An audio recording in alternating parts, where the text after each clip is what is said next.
Persoalan penting yang harus kita selesaikan adalah apakah bahasa roh masih ada.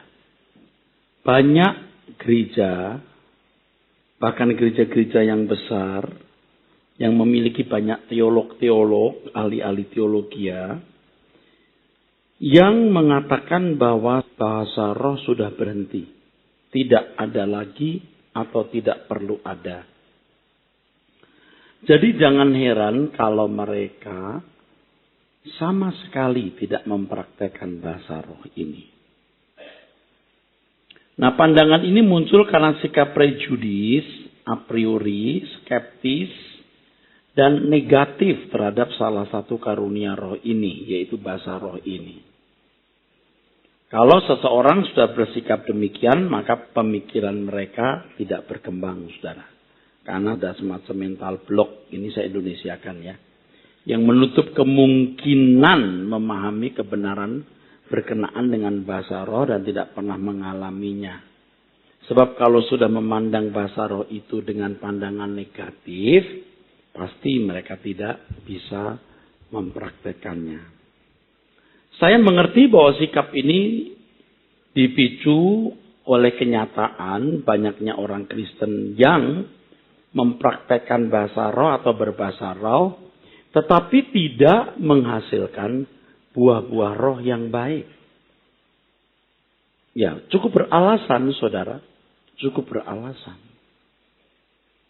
Bahkan tokoh-tokohnya pun juga didapati berbuat salah. Tokoh-tokoh gereja yang mempraktekkan bahasa roh. Sehingga mereka semacam mendapatkan konfirmasi bahwa bahasa roh tidak perlu ada. Seharusnya hal ini tidak melahirkan kesimpulan demikian, ya saudaraku. Kita harus jujur, ya, juga melihat banyak orang berbahasa roh memiliki kehidupan yang baik di mata Tuhan. Banyak orang yang berbahasa roh hatinya meluap dengan kasih kepada Tuhan dan mengerjakan pekerjaan Tuhan dengan motif yang murni. Jangan hanya melihat yang salah, tapi juga lihatlah yang tidak salah. Mereka yang anti bahasa roh mengutip beberapa ayat Alkitab untuk meneguhkan, untuk firm, membuat teguh pandangan mereka. Tetapi mereka tidak melihat ayat lain yang mendukung kenyataan bahwa bahasa roh itu belum ditiadakan. Tapi karena sikap antipati, sikap resistensi, maka mereka tidak berpikir wajar lagi. Tidak berpikir sehat dan tidak jujur menurut saya. Dan hal ini menunjukkan ketidakdewasaan. Ya. Tidak sedikit teolog-teolog yang hebat menjadi kerdil gara-gara ini. Menjadi kerdil gara-gara penilaiannya terhadap bahasa roh ini. Dalam kehidupan komunitas Kristen atau orang-orang Kristen, sering kita jumpai fenomena ini karena mempertahankan suatu pandangan teologia. Ya, salah seorang teolog yang hidup ratusan tahun sebelum kita. Sehingga tidak berpikir luas, tidak dinamis, dan tidak fleksibel. Dibelenggu oleh cara berpikir yang sudah ada tersebut. Dan seakan-akan pandangan para teolog itu sudah harga mati yang tidak bisa diubah, tidak boleh dikoreksi, atau tidak boleh dikritisi. Nah, kalau sudah terkungkung oleh pandangan teologi yang seperti itu kan, orang tidak akan bisa bergerak terus untuk menambah kebenaran yang Alkitab bisa singkapkan. Sebab teologi mereka itu kayak teologi daur ulang. Teologi daur ulang. Padahal dunia ini bergerak terus. Masalah-masalah baru bermunculan. Dan berbagai filosofi fasik hadir dalam kehidupan. Alkitab itu seperti sumur yang tidak pernah kering yang harus digali terus, saudaraku sekalian. Dan kekayaan Alkitab itu bisa mengantisipasi dunia. Saya menyadari dan sangat menyadari bahwa kalau saya tidak menemukan kebenaran-kebenaran seperti hari ini, saya akan ikut hanyut seperti banyak pendeta atau orang-orang Kristen lain. Saya pasti ikut hanyut, saudaraku. Dan sekarang saya menyadari sekali betapa hebat buah akibat impact dari pencerahan-pencerahan yang saya peroleh tersebut. Betapa hebat impactnya, betapa hebat dampaknya. Kebenaran-kebenaran yang tidak saya temukan dalam literatur atau dosen yang mengajar saya ketika saya menjadi mahasiswa. Nah, salah satu ayat-ayat andalan mereka yang tidak percaya bahasa roh itu masih ada. Misalnya di 1 Korintus 13 ayat 10. Tetapi jika yang sempurna tiba, maka yang tidak sempurna itu akan lenyap. Saya ini membaca tulisan mereka loh saudara. Saya bukan ngarang ini. Saya pungut tulisan mereka. Lalu saya membuat antitesenya. Saya membuat antitesenya. Ayat itu dipahami salah. Padahal teks tersebut 1 Korintus 13 konteksnya mengenai kasih. Kasih adalah ukuran kedewasaan dan kesempurnaan. Tidak ada sangkut pautnya secara langsung dengan karunia roh. Ada sangkut pautnya tapi tidak secara langsung saudaraku. Memang dalam pasal tersebut dikatakan bahwa sekalipun seseorang bisa berbahasa malaikat, kalau tidak ada kasih sia-sia. Ini bukan berarti bahasa roh ditiadakan. Jangan bodoh begitu. Sekalipun aku bisa berbahasa malaikat tanpa kasih sia-sia. Lalu jangan disimpulkan bahasa roh lenyap. Ini bahasa malaikat, ini bahasa roh juga different. Seandainya bahasa malaikat itu adalah bahasa roh, juga tidak masalah. Bukan berarti lalu ditiadakan.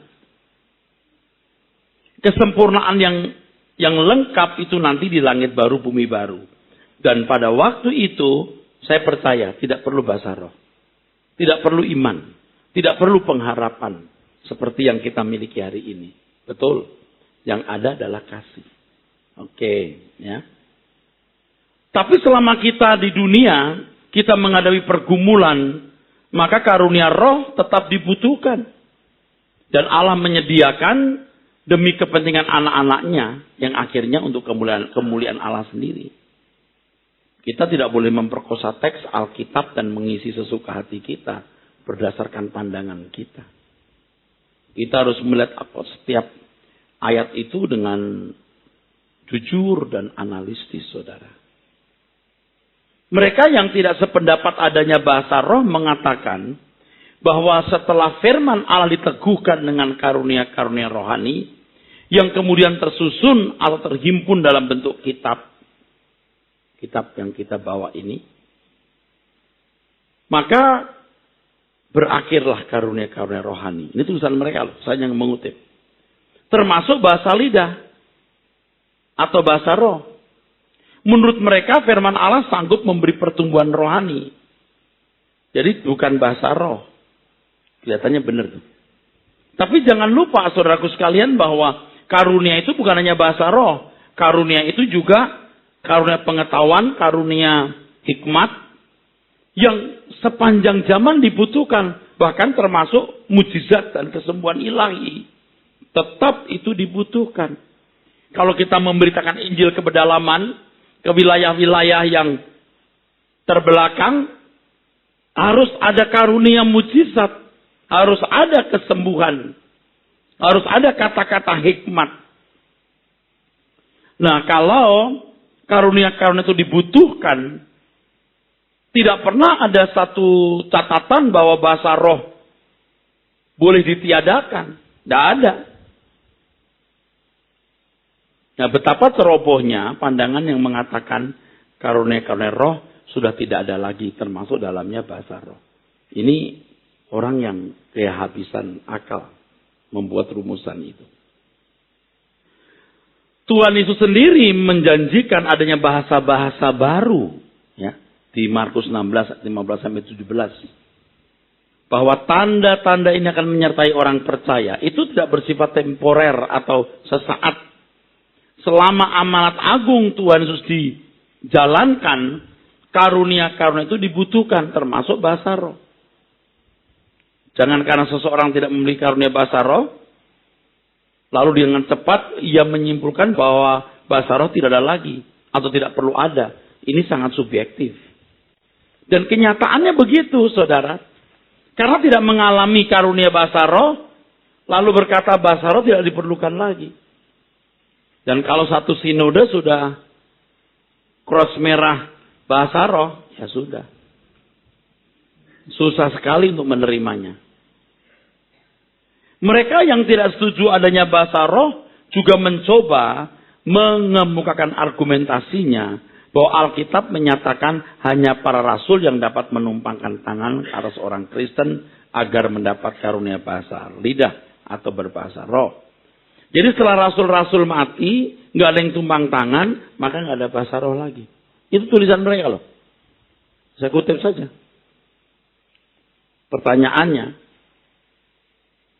pernahkah Alkitab mengatakan bahwa setelah para rasul mati, maka karunia bahasa roh ditiadakan? Pernahkah Alkitab mengatakan bahwa penumpangan tangan hanya oleh para rasul? Kesimpulannya sudah salah.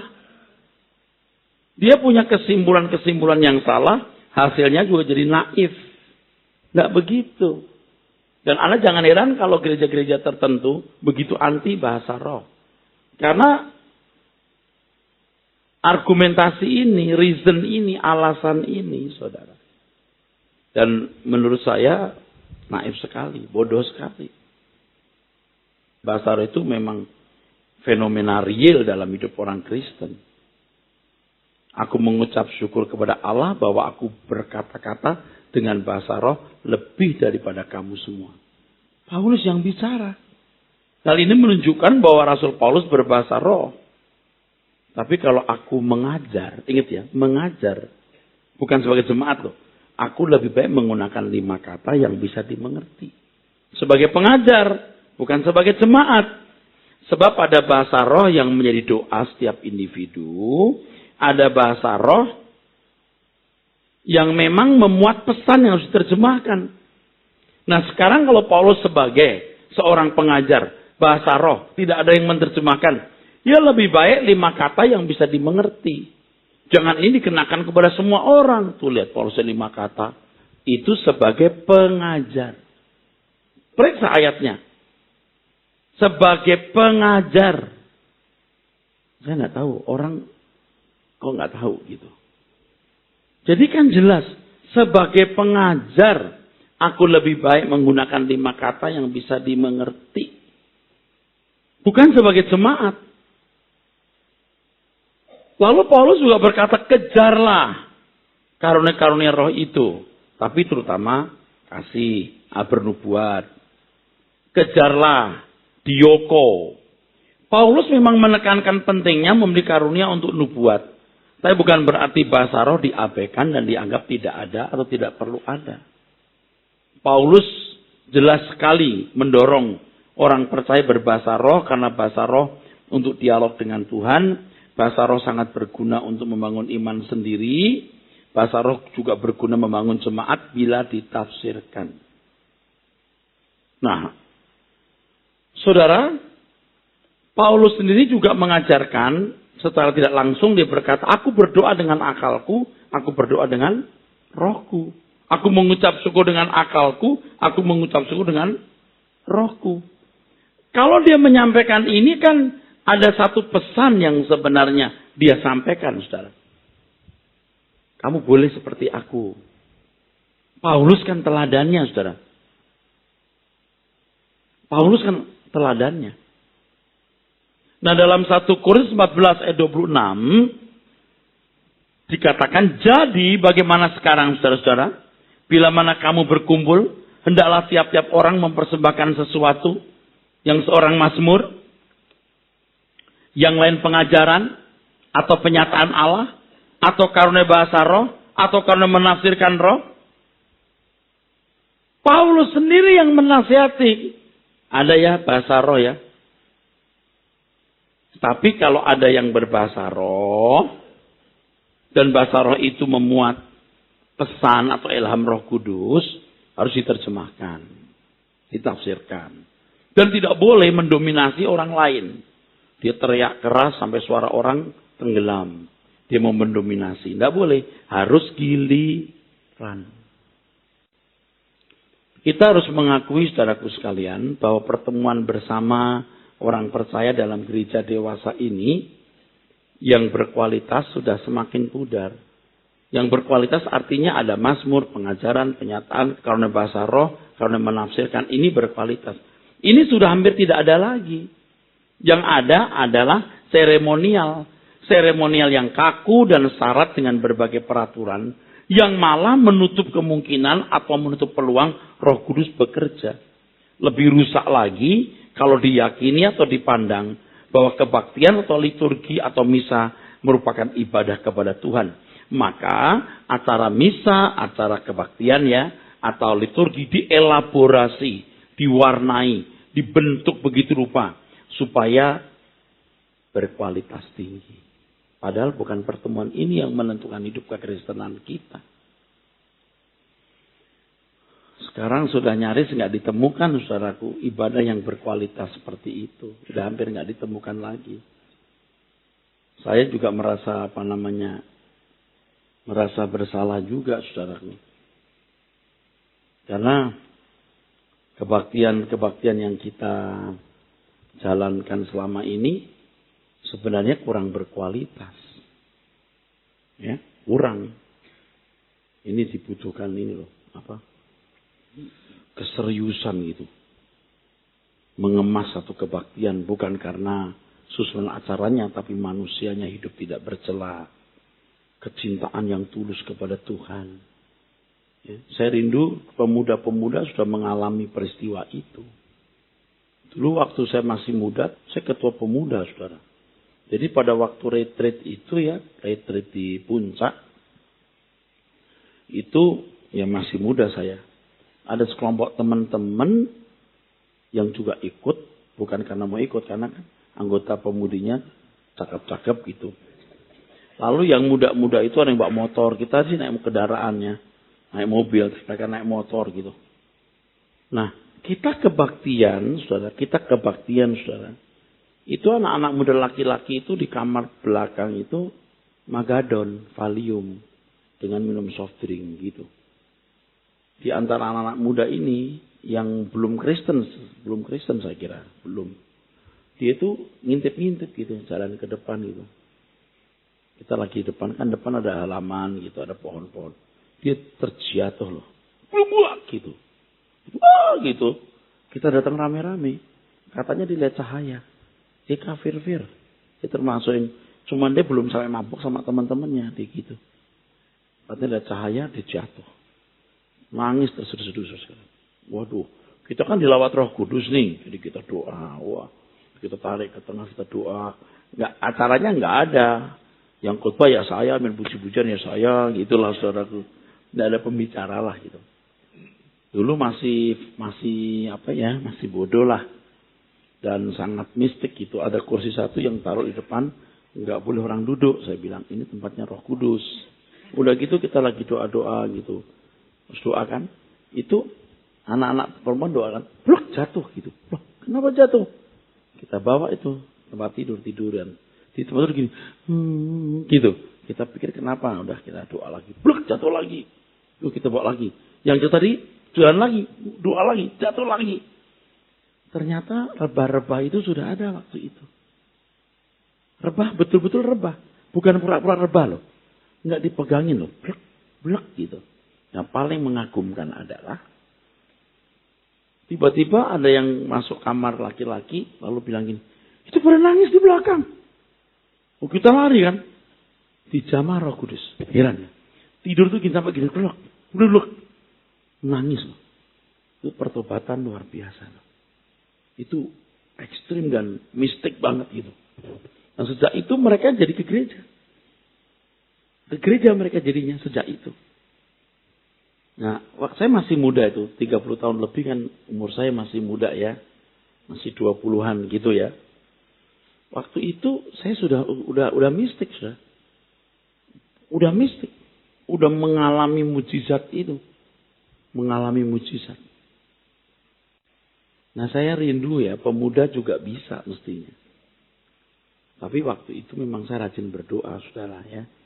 Memang dari muda saya udah rajin berdoa. Ya. Udah rajin pagi-pagi bangun sudah berdoa. Gitu. Udah rajin lah pokoknya. Itu urapan Roh Kudus luar biasa, saudara. Luar biasa. Itu pengalaman yang tidak bisa dibuat-buat, saudara. Kalau anak muda kafir ngintip-ngintip jeblek jatuh gimana? Masuk di pura-pura. Ini anak-anak gadis. Jadi anggotanya kebanyakan anak gadis. Laki-laki beberapa orang gitu. Kemudian perempuan gitu. Nggak tahu dulu kenapa laki-laki jarang ke gereja ya. Tapi yang heran tuh yang di dalam itu, di belakang. Minum yang valium magan lagi fly. Bisa dijamah Tuhan. Itu kayak disamber apa gitu mereka. Nah pengalaman seperti ini kan nggak bisa dibuat-buat. Wah cara-cara kebaktian jadi menarik sekali saudara. Wah cara-cara kebaktian jadi bergairah luar biasa. Sekarang acara kebaktian jadi nggak bergairah. Walaupun puji-pujian lompat-lompat tapi menurut saya kamuflase. Tidak tulus dari hati gitu. Dulu kan lagunya masih seperti apa ya lagu. Kalau Roh Allah itu udah baru muncul kali. Lagunya sedikit tuh saudara. Tapi nyanyinya tuh wah bener-bener gitu. Doa itu sungguh-sungguh gitu. Bahasa roh itu. Bahasa roh itu anak-anak muda itu kalau bahasa roh itu. Hebat gitu. Dan bahasa roh itu menggetarkan. Sekarang orang tua bahasa roh aja pusing ya dengarnya. Tapi waktu itu hebat sekali. Lawatan Tuhan. Nah orang yang tidak mengalami begini para teolog-teolog itu sok tahu. Jadi menilai orang-orang yang berbahasa roh atau punya pengalaman alam roh itu dianggap mengada-ada. Padahal itu benar yang begitu-begitu ada. Cuman sekarang ini banyak penipuan, banyak imitasi. Jadi ya susah. Saya sih pengen ya saudara dan saya akan membayarnya harganya untuk bisa menghadirkan hadirat Tuhan di tengah-tengah jemaat itu. Walaupun kebaktian cuma jam 1/4 atau 1,5 jam, tapi hadiratnya dahsyat gitu loh saudara. Ya, hadiratnya dahsyat. Dulu kan saya merintis gereja saudara ya. Kebaktian cuma pakai satu piano, satu WL. Saya main piano dong sebisa-bisanya. Habis WL turun saya khotbah. Habis khotbah saya turun nyanyi saya lagi. Bener-bener loh. Tapi suasana menyenangkan. Dan Anda tahu ya kalau kita pulang dari kebaktian pisah gitu. Rasanya berat gitu. Maunya ngumpul terus. Apalagi kalau pulang retreat kan. Kita naik bus kan. Turun di Setiabudi, turun di Karet Tengsin, turun di Martapura. Itu. Setiap kali turun nyanyi lagu. Sampai bertemu. Nangis loh. Wah hebat. Betul nangis. Sampai bertemu. Itu hebat banget loh. Bisa hebat. Makanya walaupun mereka udah berpisah dengan saya. Waktu mereka mau nikah nyari saya masih. Bilang Kak Eras. Panggil saya Kak kan. Kak Eras berkati. Masih nyari saya. Sampai hari ini. Kalau mereka ada persoalan juga masih panggil Kak Eras. Cuman sekarang bingung manggil saya. Karena semua panggil Pak, panggil Kak. Gak enak. Dulu panggilnya Kak Eras. Sekarang mau panggil Kak. Jadi orang manggil Pak nih gimana? Roh Kudus itu hidup saudara. Kita sekarang kan sudah pakai logikanya luar biasa ya. Rehobot ini kan logikanya luar biasa. Sistematika teologi ya kita itu betul-betul nalar banget. Ya. Alam rohnya juga harus dibangun. Saudara. Nah untuk itu ya tidak ada cara lain kecuali kita harus tenggelam terus di hadapan Tuhan. Jangan tanya, kesucian hidup itu penting sekali. Teruskan, bahasa roh adalah salah satu karunia roh. Ini berarti bersifat supranatural atau adikodrati. Sebagaimana karunia-karunia yang lain tidak bisa diajarkan.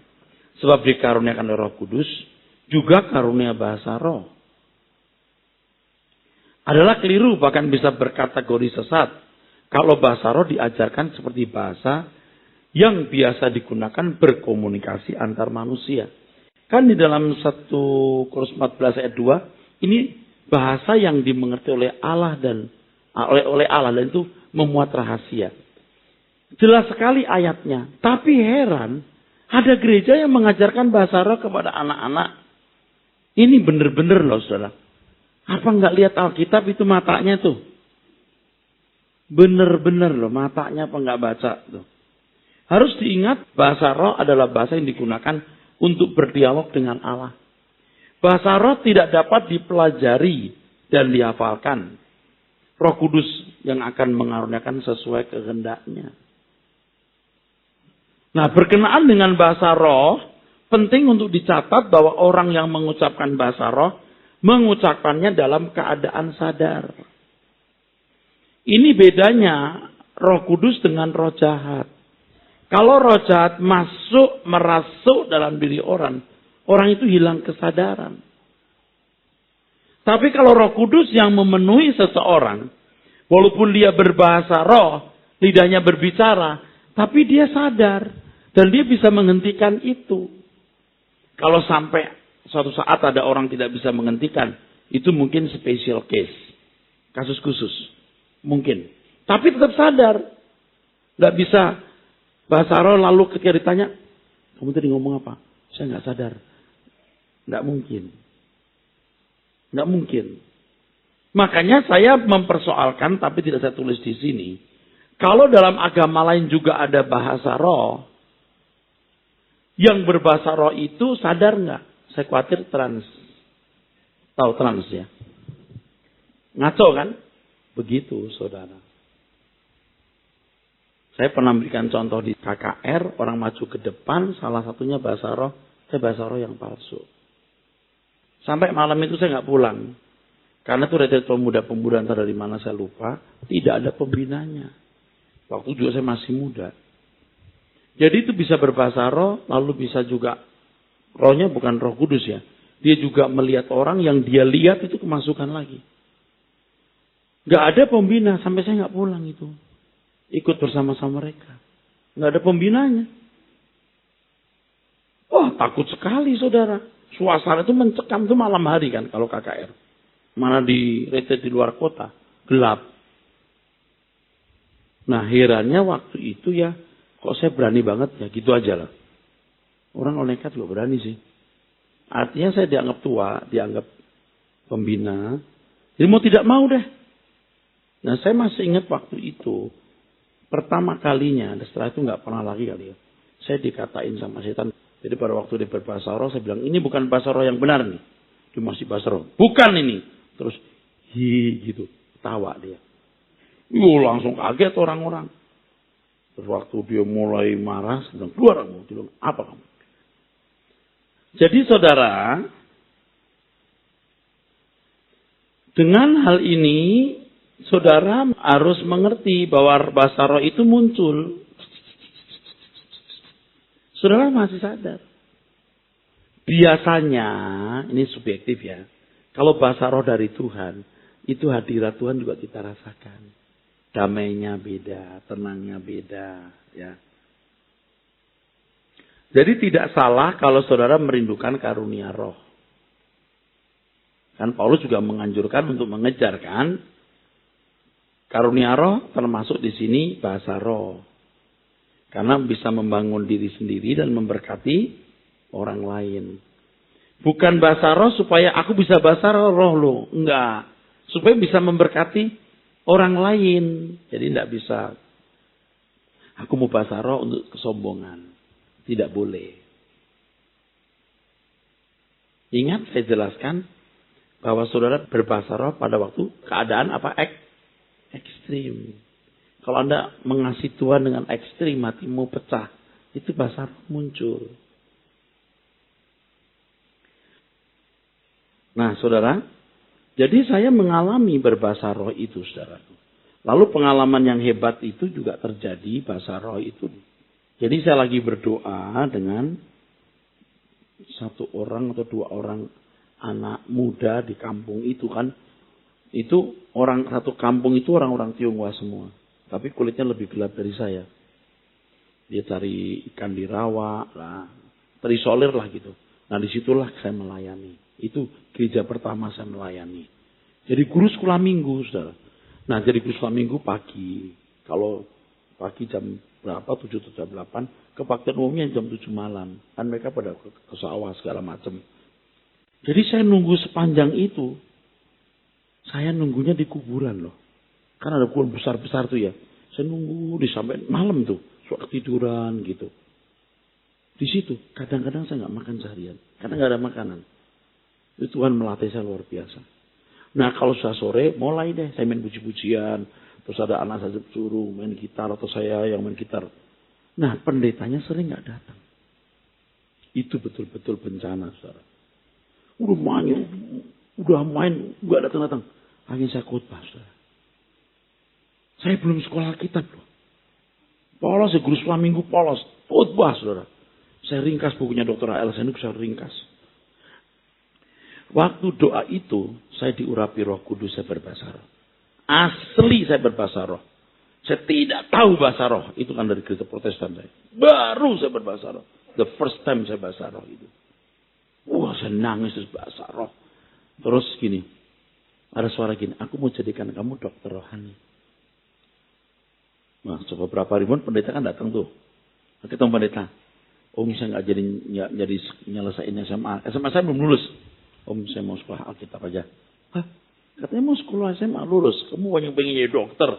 Nah Om, saya mau itu aja sekolah Alkitab. Saya masuk lagi ke PGA. Ini kan guru agama Kristen. Waktu itu yang masuk sekolah Alkitab itu orang-orang miskin. Orang-orang yang menurut saya orang daerah yang terbuang-terbuang gitu loh. Waktu itu. Nah, saya berbahasa roh pertama di situ dan saya mengambil keputusan jadi pendeta. Itu di situ. Itu the first time saya bahasa roh. Saya nangis. Saya dapat penglihatan salib. Pokoknya ada beberapa penglihatan yang saya dapat. Oh Tuhan bicara, aku mau jadikan kamu dokter rohani. Itu ingat tuh. Nangis. Gimana ya dari orang biasa mau jadi pendeta.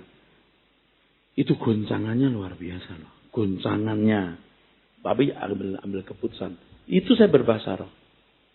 Jadi saya berbahasa roh itu bukan karena saya ikut-ikutan. Dulu saya kalau masuk gereja Pentakosta nangis-nangis saya cuma bengong gini. Nggak mau saya berbahasa roh ikut-ikutan. Tapi itu saya berbahasa roh. Jadi bahasa roh itu benar ada. Coba saudara ya tenggelam dengan Tuhan setiap hari. Dengan hati yang mencintai Tuhan. Dengan hati yang patah. Keluar bahasa rohmu. Cuman gini loh. Saya berharap Anda itu gini loh. Tidak maksa ya. Bila seseorang memiliki kerinduan yang kuat untuk mengasihi Tuhan dan melayani pekerjaannya. Hidupnya ditenggelamkan untuk mencari Tuhan. Maka Tuhan akan memberikan berbagai karunia. Bisa juga termasuk bahasa roh. Tapi kalau tidak jangan maksa.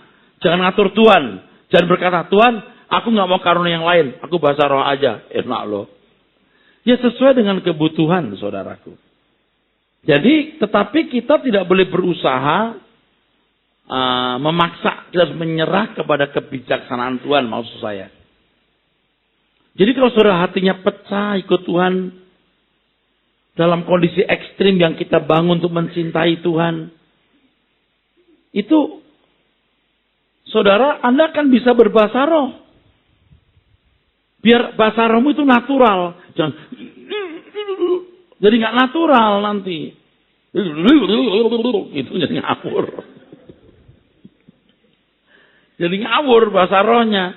Jangan rileks aja sampai keluar gitu. Bagus gitu. Bagus. Kalau Anda bisa kalem gitu. Nanti keluar sendiri. Jangan wah kacau. Lagi pula saya mau beritahu ya. Karunia bahasa roh itu bukan segalanya. Punya boleh, nggak punya juga nggak apa-apa. Sesuai dengan kehendak Tuhan. Jangan merasa yang bisa berbahasa roh itu berarti lebih rohani atau lebih suci. Enggak. Belum tentu. Nah oleh karena penyimpangan-penyimpangan dalam penyelenggaraan bahasa roh. Maka banyak pihak menolak karunia ini. Bahkan memandangnya sesat. Saya kira kalau saya tidak punya pengalaman itu. Saya pasti memandang bahasa roh juga sesat. Karena logika saya lebih maju dari perasaan saya. Logis. Kenapa begini, kenapa begitu. Kalau begitu, kenapa begitu? Kalau begini, mesti begini. Logika saya jalan terus. Jangan memaksakan diri untuk berbahasa roh Sebab akhirnya akan terjadi pemalsuan bahasa roh. Nah, pemalsuan ini bisa dua bentuknya. Satu, pemalsuan secara kejiwaan. Kalau orang berbahasa roh terus, Anda ikut-ikutan bisa. Yang kedua, pemalsuan itu dari roh jahat. Itu di luar kesadaran. Kalau orang berbahasa roh lalu nggak sadar, pasti roh jahat. Ada orang yang bisa berbahasa roh, itu bukan bahasa roh yang benar. Itu menurut saya fenomena jiwa saja. Fenomena jiwa, orang lain ngomong, dia ikutin bisa. Itu palsu. Dan yang begini banyak banget sekarang ini, udah banyak banget. Bahkan pendeta besar tuh, kayaknya bukan begitu deh bahasa rohnya.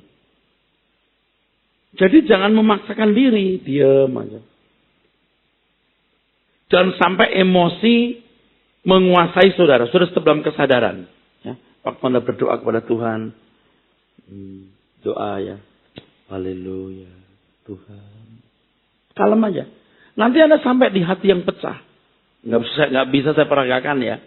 Misalnya begini, Tuhan. Ini contohnya misalnya. Itu bahasa rohnya bisa keluar. Atau waktu itu susah sekali gitu. Aduh Tuhan, aku nggak tahu gimana masalah.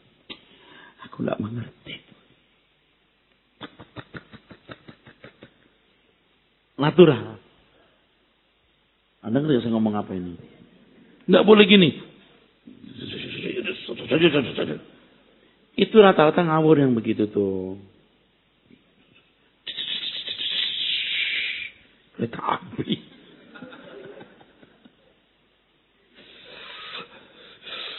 Kepedesan. Aduh, kenapa sih mesti harus pakai begitu ya? Biar natural aja gitu loh. Nah kadang-kadang pertama kali orang berbahasa roh itu kayak orang OKB, atau OKB baru.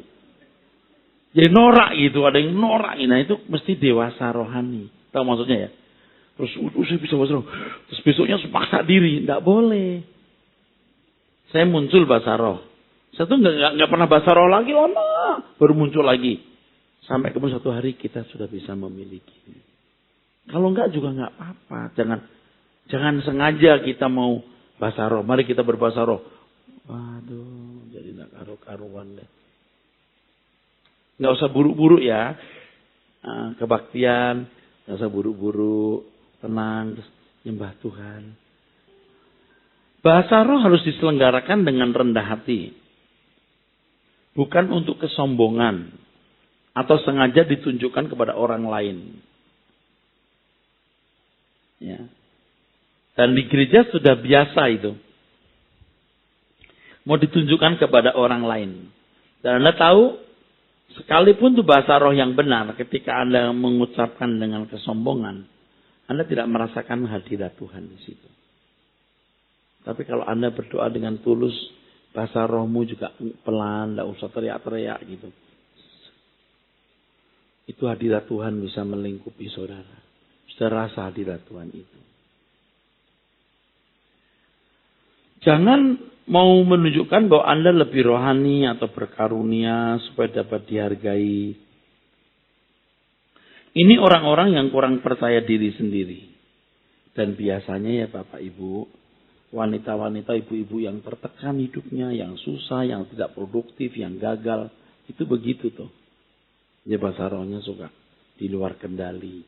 Akhirnya dia tidak jadi berkat bagi orang lain. Jadi kalau kita berdoa di tengah-tengah jemaat, jangan mendominasi suara saudara dan mendominasi yang lain. Kalem aja ya. Kita masih agak kacau-kacau kadang-kadang di sini saudara ya. Kalau di gereja-gereja tertentu itu, waduh kenceng sana, kenceng sini, wah, kayak ini. Apa kayak burung gitu. Kayak pasar burung, cing cing cing.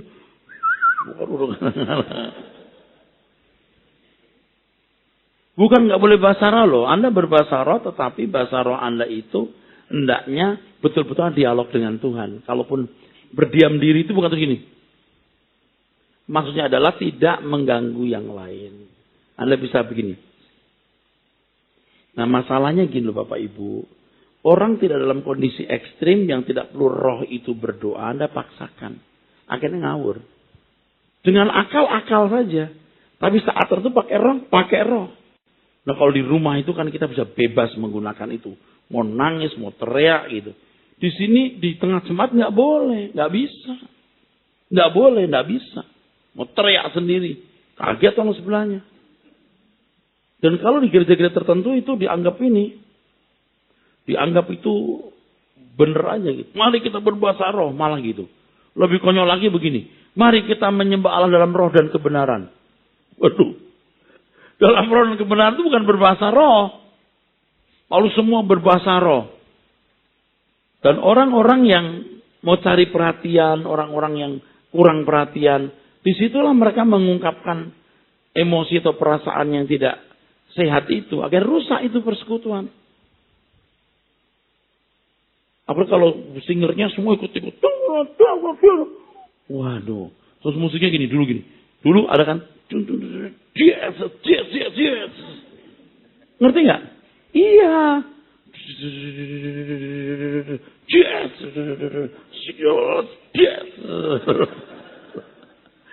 Saya salah ngomong. Betul nggak? Iya. Yes. Apa Tuhan kita begitu nih? Tapi Tuhan tuh panjang sabar. Saya sudah melihat yang begitu.